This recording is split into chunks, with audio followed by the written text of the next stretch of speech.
Jeremy, we've just watched the interview on Houston station KPRC.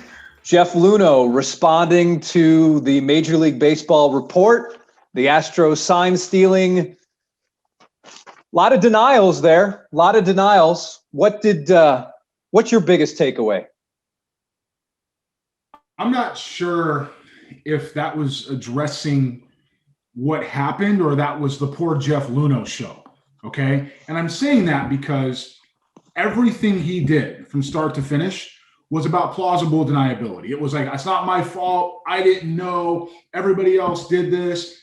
AJ knew and the players did it. And Bagwell and Biggio didn't know, but they were around the clubhouse. Everything that he said from start to finish had to do with Jeff Luhnow wasn't involved. He addressed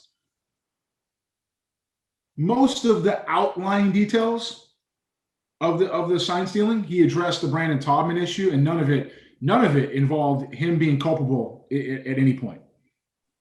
It's interesting, in Major League Baseball's report, it says, although Luhnow denies having any awareness that his replay review room staff was decoding and transmitting signs, there is both documentary and testimonial evidence that indicates Luhnow had some knowledge of those efforts, but he did not give it much attention.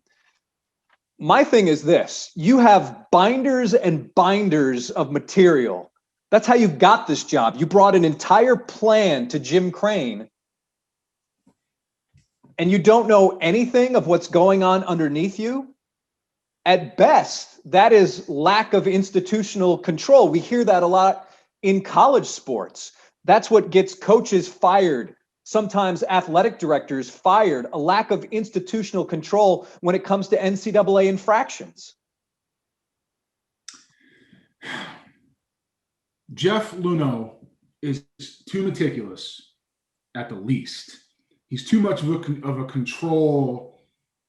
He's too much of a control freak with everything he's done in that organization in any part of his life to not know what's going on underneath him. The people that he had working with him or for him were handpicked because they thought the same, they worked the same, they would listen and follow directions, right? There's zero chance that he didn't know. And he referenced, Jason, he did reference the Major League Baseball, what they said about not giving it much thought. Talked about an email, said I might have given it 10 to 15 seconds. You can tell by my timestamp, okay? He still knew. That's not indicative of somebody who didn't read it thorough because they were too busy. That's indicative of somebody who knew and read it to say he read it and then had some kind of way for an exit strategy. The irony of all this is the man, well, he said, I was excited, and I'm paraphrasing, excited to take over a terrible organization and make it dominant. If that's what you're doing and you're taking something that's terrible, and by the way, the Astros organization wasn't terrible. It wasn't terrible when he took it over. They weren't winning, but it wasn't terrible. That's a huge insult to the people that were there before him. A huge insult. And that's Jeff Luhnow, right? It's his culture. That's insulting everybody else and throwing them under the bus to make sure that he looks like he didn't do anything wrong. And then he throws it away. He says, well, everybody else knew but me. And he said also, people that left the organization naturally, they knew. And the people that still did it, and I believe this 100%, by the way, they're still there. Everybody knew, but I was the one that was made to be the scapegoat. My man, you led the charge. Okay, so to say that you didn't know means that you don't know what you're doing. You're bad at your job. That's just as bad as AJ allowing the clubhouse to do it. It's just as bad. It's no different.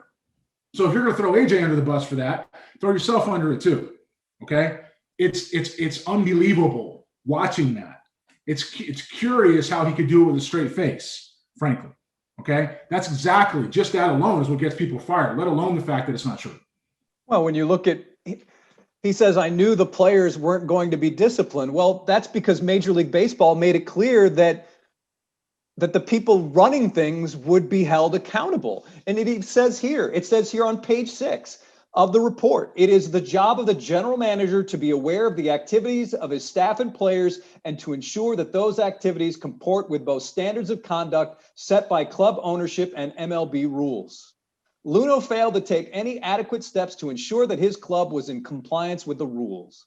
Luhnow did not forward the memoranda and did not confirm that the players and field staff were in compliance with Major League Baseball rules and the memoranda. Now, he did say that he did discuss it with some people, but again, Major League Baseball in the report says that Luhnow had some knowledge of those efforts, but he did not give it much attention.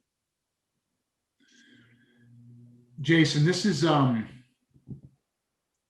kind of stuck on some of the digs he threw at everybody else on this way, right? So I'm gonna start with, let's talk about the things that happened under his tenure. This is what happened, okay?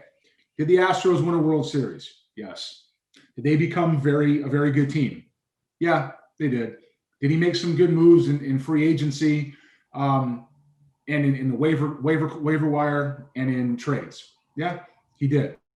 But to say that it was a terrible organization, when you got there, you had Altuve, you had Springer, you had a scouting director and a staff who drafted Carlos Correa and Lance McCullers when you wanted Mark Appel. I know he wanted Mark Appel because we were picking third, and I know who they wanted. Okay, and Correa went one because Bobby wanted one, and that staff wanted him one, and then Buxton went two to the Twins, and we took Zunino. So we were picking at the top. It was in the same pool, right? We had to know what was going to happen ahead of us. They ended up taking Mark Appel the next year, as we all remember. So to say that you had nothing left behind, you had Adrian Hauser, you had Mike Foltynewicz, you had Vince Velasquez, who helped you get Ken Giles, you had any number of players that you used to help you win a championship. That is not befitting of a terrible organization. That is insulting to the baseball people that were there before you who didn't do it your way. And frankly, that is what Jeff Luhnow has done the entire time, is tear everybody else down to make himself successful. You wonder why this vitriol has come back at him. You wonder why people have asked me, and Jeff himself referenced a couple of tweets that I said, right? He said, it was hard for him to see this as Luhnow's culture. That's me. I said it, and I'll say it again. It was your culture. You're the GM. The things with Brandon Taubman, that happened under you. The people that knew what was going on and left to other places. Well, there's only so many people that could be with other teams. So now you're talking about Mike Elias. You're talking about Sig Medahl. You're talking about Mike Fast. You're talking about Ozzo Campo. You're talking about Eve Rosenbaum. Is that who you're talking about? Just say it. Go ahead and say it. But you can't say it. You're just going to infer it. That's Jeff Luhnow in a nutshell. It was almost like watching somebody with an out-of-body experience who is just going to say, yeah, I know I'm the GM. Yeah, the buck stops with me. Yeah, I hired everybody else here. I didn't know. Jason, I didn't know. I didn't know. Please take it easy on me. I didn't expect to get suspended. I didn't expect to get fired. Let's go ahead and take at face value that everybody in the Astros organization was involved. I've never doubted that for a second. So I'm okay. I'm prepared to believe that. Let's go ahead and say that. Firing you is the least of your concerns. Suspending you for a year is light. You weren't even suspended for a year. You suspended for 9 months. In a COVID season, in a short season, they lost 60 games. You should have been suspended for life. You don't do these type of things and turn around and say, oh, my bad, let me back in. I didn't do it. I'm really a good guy. None of this says you're a good guy. We haven't even talked about the Brandon Taubman situation, which we remember because we were in that press room right before that. This is all about the sign stealing. The man did nothing to create a culture of positivity, of inclusivity, of humility. Everything he did was about promoting Jeff Luhnow all around the circle, across the board, Connect Four. I don't care what phrase you use. Everything that he did had to do about promoting himself. So to say that you knew nothing is just not true. I can't get past it. I can't get past the things he said about the people around him in that organization and that were there before him. I can't get past it. It's also interesting in the report, Rob Manfred says, at least in my view, the baseball operations department's insular culture, one that valued and rewarded results over other considerations, combined with staff of individuals who often lacked direction or sufficient oversight, led at least in part to the Brandon Taubman incident. So what gets me is it's an insular department, but yet there's no oversight. Does that even work? Does that even work when you're talking about the English language? Do those two things go together? No, it's exactly what it means. It means that everybody's a clan, everybody's working together, it stays in-house, and you know. How can it be that tight and you don't know? I have no idea. I have no idea it can be that close of a group. And it makes sense of that close of a group because we're all the same guys, all the same people. Yeah. Yeah, man. Yeah. And you just went on TV and told everybody poor me. How about owning it? How about you've one true chance after the Astros are done with the season to say, and everybody watched. The people in baseball that watched this weren't limited to Houston. This was everywhere. Okay. People in Houston that watched it, the people that are talking about it. This is a big deal. The way he handled baseball changed the game. It turned the game a direction and lost a lot of people lost jobs and livelihoods, and a lot of people who are better than him at what he does didn't get opportunities. And this is the way it turned out. Discredit everybody else around you. We forget where he worked before. Wasn't it McKinsey? Is that the name? McKinsey? McKinsey's reputation. I have no experience, none with these people, right? Their reputation is to be bloodlessly efficient. I believe we've seen those words in print. And he has now presented a plan, not just to the Astros, but to Major League Baseball, that is efficient. It doesn't take into account the human element. It gets rid of jobs. It gets rid of teams. It gets rid of cities on the map. And it turns it back towards things that he understands. It's been out in the papers, in print, in social media, and in several publications that it was his plan, supported by Mike Elias and David Stearns to get rid of the minor leagues the way we see them evolving. Okay? And you mean to tell me that you want us to believe you had nothing to do with this? What happens now, Jeff? Let's say we take you at face value. You have nothing to do with this. First of all, I'm not going to take you at face value. Argument's sake. Commissioner just going to reinstate you? Well, you're going to get reinstated anyway.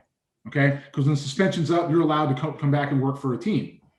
Is it going to happen? I got my guess. But I do know that any chance you had with that to throw the PR department under the bus, to throw the legal department under the bus, to throw ownership under the bus, to throw your field manager under the bus, to throw your special assistants and Hall of Famers under the bus. Everybody but you. How does everybody in the organization know but him? Can I ask that? I mean, can we just ask that question? How does everybody in the organization know but the one guy who in his mind was tasked to take a terrible organization to a dominant one? Those are his words, not mine. That's what you're doing, and you don't know that they're cheating? You've got to be kidding.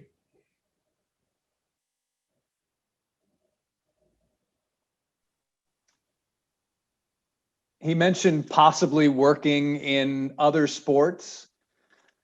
It seems interesting to me that if this is indeed a way for him to put himself out there to get another job, blaming a lot of other people, I don't know if that's gonna work. If that's gonna go over well. Jason, this is a guy. No, it's not going to go over well.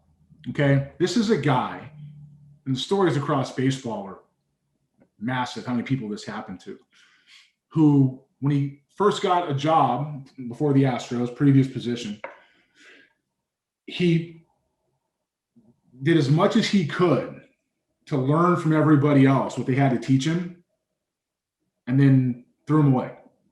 If you look at the turnover the Astros have had since he was there, I believe there was something about Rodley Linares being inexplicably let go by the Astros after a long period of time of service, of quality service. Now the third base coach for the Rays, right?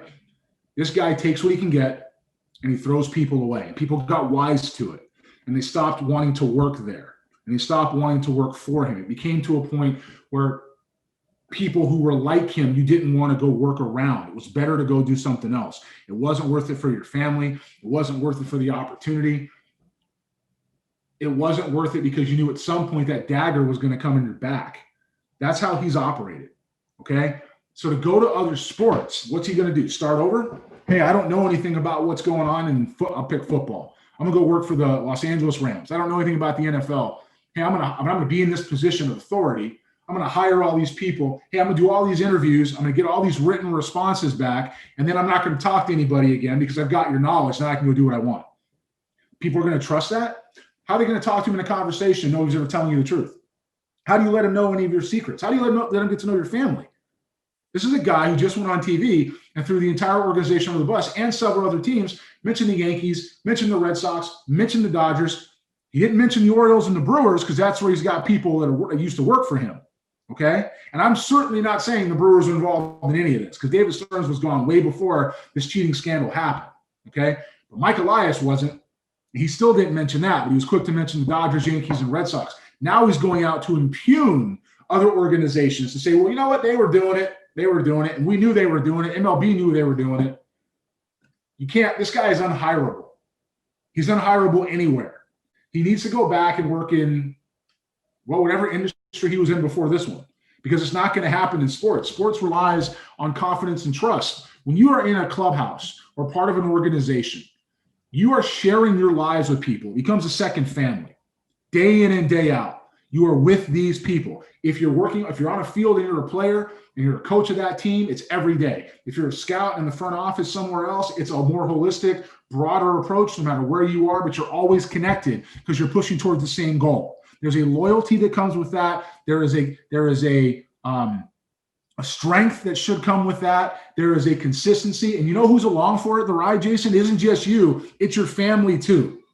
So when you go ahead and you do that and you throw people under the bus like that, no, you should never, even if you were innocent, never work in sports again. You need to go find something else. I don't care if it's being a librarian. I don't care if you want to go be a magician. I don't care if you want to go be an actor or go be a popcorn vendor. But as far as working in sports, I don't see it. I don't see how somebody else hires this guy knowing that if anything ever goes down, Lord forbid, he's going to throw you under the bus and drive it over you.